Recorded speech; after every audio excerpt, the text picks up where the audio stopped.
ಇವತ್ತು court case ಇತ್ತು sir, ಕಾಲ್ತೊಳಿತ ಸಂಬಂಧ 2 ತಿಂಗಳು ಕಾಲಾವಕಾಶ ಬೇಕು, ಮೂರು ಕಮಿಷನ್ ಮಾಡಿದ್ದಾರೆ.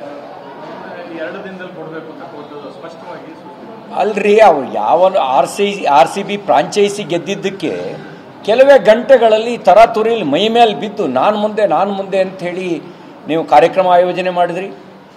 ಕಾರ್ಯಕ್ರಮ ಆಯೋಜನೆ ಮಾಡೋಕ್ಕೆ ಒಂದು ದಿನವೂ ನೀವು ಸಮಯ ತಗೊಳ್ಳಿಲ್ಲ. 3ನೇ ತಾರೀಕು ಕ್ರಿಕೆಟ್ ಮ್ಯಾಚು, 4ನೇ ತಾರೀಕು ಸೆಲೆಬ್ರೇಷನ್. ನೀವು ಈಗ 2 ತಿಂಗಳು ಅಂತ ಹೇಳ್ತೀರಲ್ಲ, ಆಗ 2 ಗಂಟೆ ಶಾಂತವಾಗಿ ಕೂತ್ಕೊಂಡು ಯೋಚನೆ ಮಾಡಿದರೆ 11 ಜನ ಯುವ ಪ್ರತಿಭೆಗಳು ಅಮಾಯಕರ ಪ್ರಾಣ ಉಳಿತಿತ್ತಲ್ವಾ?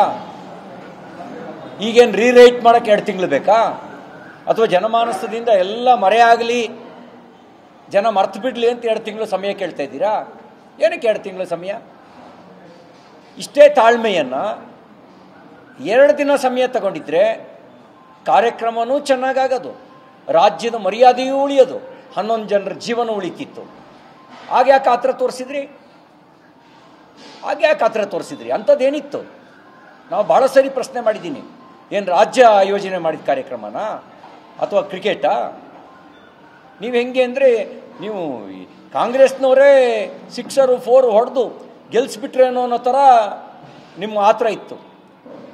ಆಟಗಾರರೇ DK ಶಿವಕುಮಾರೇ bowler, ಸಿದ್ದರಾಮಯ್ಯನೇ batsman, wicket keeper ಪರಮೇಶ್ವರು ಅನ್ನೋ ಥರಕ್ಕೆ ನಿಮ್ಮದು ಬಿಹೇವಿಯರ್ ಇತ್ತು.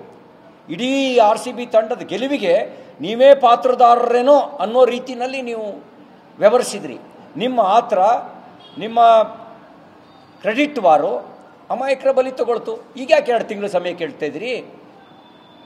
ರೀರೈಟ್ ಮಾಡಬೇಕಾ? ಯಾವ ಹಿನ್ನೆಲೆಯಲ್ಲಿ, ಯಾವ ಕಾರಣಕ್ಕೆ 2 ತಿಂಗಳು ಸಮಯ ಕೇಳ್ತಾ ಇದ್ದೀರಿ? ಇಷ್ಟು ತಾಳ್ಮೆ ಅವತ್ತಿದ್ದಿದ್ರೆ ಜೀವ ಉಳಿತಿತ್ತಲ್ರಿ. ನ್ಯಾಯಾಲಯ ಸರಿಯಾಗೇ ಹೇಳಿದೆ 2 ದಿನದಲ್ಲಿ ಅಂಥೇಳಿ. 2 ದಿನ ಸಮಯ ಕೊಡುವ ಅವಶ್ಯಕತೆಯೂ ಇಲ್ಲ, ಎಲ್ಲವೂ ರೆಡಿ ಇರೋದೆ. ಯಾಕೆ ಇವ್ರು ಹೇಳಿಲ್ವಾ? ಏನಕ್ಕೆ 2 ತಿಂಗಳು ಅಂತ ಬೇಕಲ್ಲ?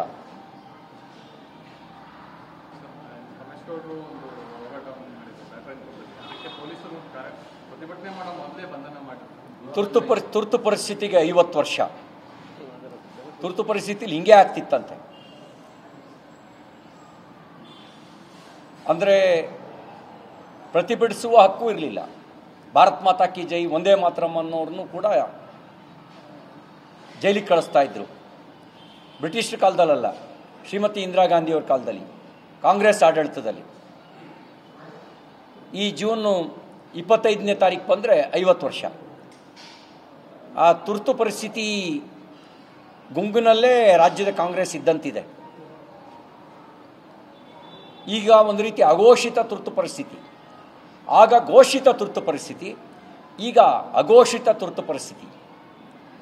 ಚಳುವಳಿ ಮಾಡ್ತಾರೆ ಅನ್ನುವ ಬೆದರಿಕೆಗೆ ಭಯ ಬಿದ್ದಿರುವ ಕಾಂಗ್ರೆಸ್ ಇನ್ನು ಜನ ಬೀದಿಗಿಳಿದ್ರೆ, ಯಾರೊಬ್ಬ ಪ್ರತಿಕ್ರಿಯೆ ಕೊಡ್ತಾ ಇದ್ದ ಕಾಂಗ್ರೆಸ್ ವಕ್ತಾರ, ಪಹಲ್ಗಾಮ್ ದಾಳಿಗೆ ಆಯಿತು, ಆಗ ಸರ್ಕಾರದ ವೈಫಲ್ಯ ಅಲ್ವಾ, ಪ್ರಧಾನಮಂತ್ರಿ ರಾಜೀನಾಮೆ ಕೊಟ್ರ ಅಂತ ಕೇಳ್ತಾ ಇದ್ದ ಕಾಂಗ್ರೆಸ್ ವಕ್ತಾರ.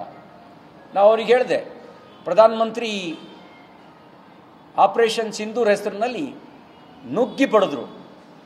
ನೀವು ಅದಕ್ಕೂ ಇದಕ್ಕೂ, ಆ ಭಯೋತ್ಪಾದಕ ದಾಳಿಗೂ ಇಲ್ಲಿಯ ಸ್ಟಾಂಪೇಡಿಗೂ ಸಮಾನವಾಗಿ ಸ್ವೀಕಾರ ಮಾಡೋದಾದರೆ, ಇಲ್ಲಿ ನಿಮ್ಮ ವೈಫಲ್ಯಕ್ಕೆ ಜನ ಬಂದು ನುಗ್ಗಿ ಬಡಿಬೇಕಾ ಅಂತ ಕೇಳಿದೆ.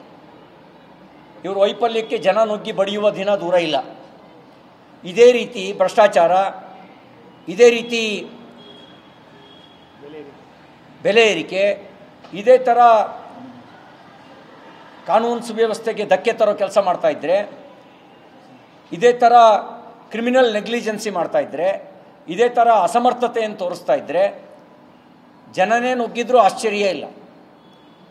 ನನ್ನ ಅಧಿಕಾರ, ನನ್ನ ಜವಾಬ್ದಾರಿ ಬರೀ ವಿಧಾನಸೌಧ ಮೆಟ್ಲಿಗೆ ಮಾತ್ರ ಅಂತ ಮತ್ತೆ ಹೇಳ್ತಾ ಇದ್ದರೆ ಜನ ಇವ್ರನ್ನ ಮೆಟ್ಲಲ್ಲಿ ಕೂರಿಸೋ ದಿನ ದೂರ ಇಲ್ಲ, ಜನನೇ ನುಗ್ಗಬಹುದು. ಏನೇ ಅಘೋಷಿತ ತುರ್ತು ಪರಿಸ್ಥಿತಿ ಏರಿದ್ದೀರಾ? ಈಗ ಒಂದು ರೀತಿ ಅನ್ಡಿಕ್ಲೇರ್ಡ್ ಎಮರ್ಜೆನ್ಸಿ ಥರನೇ ಇವ್ರ ಬಿಹೇವಿಯರ್ ಇದೆ.